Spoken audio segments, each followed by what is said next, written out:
بسم اللہ الرحمن الرحیم۔ میرے انتہائی قابل احترام بزرگوں، بھائیوں، السلام علیکم ورحمۃ اللہ وبرکاتہ۔ محترم بزرگوں اور بھائیوں، آقا اعلیٰ حضرت رحمۃ اللہ تعالی علیہ نقل کرتے ہیں، جو دنیا میں کسی کے 3 پیسے قرضہ دبا لے گا تو کل بروز قیامت اس کے بدلے 700 باجماعت نمازیں دینی پڑ جائیں گی۔ پیارے اسلامی بھائیوں، جو کسی کا قرضہ دبا لے وہ ظالم ہے اور سخت کسارے میں ہے۔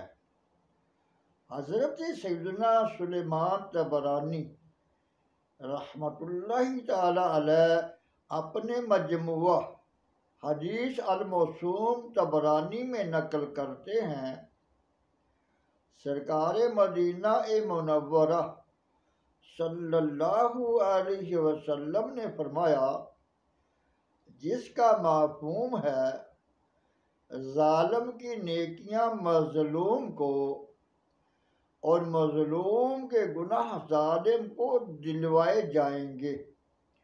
محترم بزرگوں اور بھائیوں، قرض کی بات چلی ہے تو یہ بھی بتاتا چلوں کہ حجت الاسلام حضرت سیدنا امام محمد غزالی رحمۃ اللہ تعالی علیہ کی میعائے سعادت میں نقل کرتے ہیں،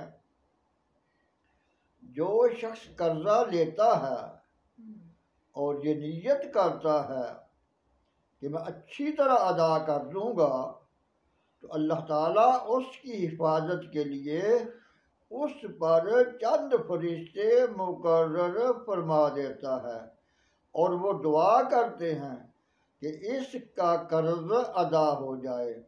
اور اگر قرض دار قرض ادا کر سکتا ہو تو قرض خواہ کی مرضی کے بغیر ایک گھڑی بھر بھی تاخیر کرے گا تو گنہگار ہوگا اور ظالم قرار پائے گا، خواہ وہ روزے کی حالت میں ہو یا نیند کی حالت میں ہو، اس کے ذمہ گناہ لکھا جاتا رہے گا۔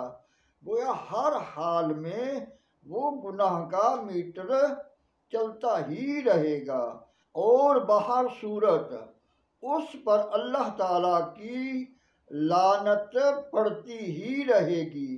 یہ تو ایسا گناہ ہے کہ نیند کی حالت میں بھی اس کے ساتھ رہتا ہے۔ پیارے بھائیوں، اگر اپنا سامان بیچ کر قرض ادا کر سکتا ہے تب بھی کرنا پڑے گا، اگر ایسا نہیں کرے گا تو گنہگار ہے۔ اگر قرض کے بدلے ایسی چیز دے جو قرض خواہ کو ناپسند ہو تب بھی دینے والا گنہگار ہوگا، اور جب تک اسے راضی نہیں کرے گا اس ظلم کے جرم سے نجات نہیں پائے گا، کیونکہ اس کا فعل کبیرہ گناہوں میں سے ہے، مگر لوگ اسے معمولی خیال کرتے ہیں۔ محترم بزرگوں، بھائیوں، افسوس 100,000 افسوس، جب مطلب ہوتا ہے تو خوشامد اور جھوٹے وعدے کر کے لوگ قرض حاصل کر لیتے ہیں مگر پھر ادا کرنے کا نام نہیں لیتے۔ غیرت مندی کا تقاضا تو یہ ہے کہ جس سے قرض لیا ہے اپنے اس محسن کے گھر جلد تر جا کر شکریہ کے ساتھ قرض ادا کر آئے، مگر آج کل حالت یہ ہے کہ اگر قرض ادا کرنا بھی ہے تو بیچارے قرض خواہ کو خوب دھکے کھلا کر رلا رلا کر قرض لٹایا جاتا ہے۔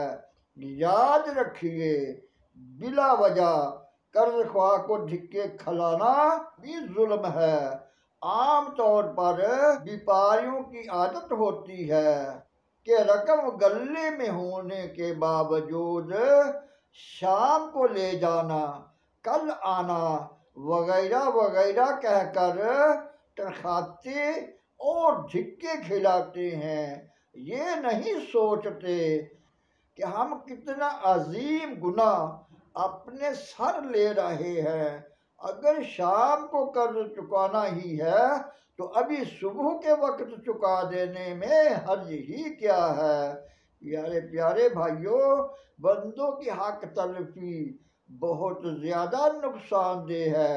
حضرت سیدنا احمد بن حرب رحمت اللہ تعالی علیہ فرماتے ہیں، کئی لوگ نیکیوں کی کثیر دولت لیے دنیا سے مالدار رخصت ہوں گے، مگر بندوں کی حق تلفیوں کے باعث اپنی ساری نیکیاں کھو بیٹھیں گے، یوں غریب و نادار ہو جائیں گے۔ اللہ تعالیٰ سے دعا ہے درس و بیان کو سمجھنے، عمل کرنے اور دوسروں تک پہنچانے کی توفیق عطا فرمائے۔ وما علینا الا البلاغ المبین۔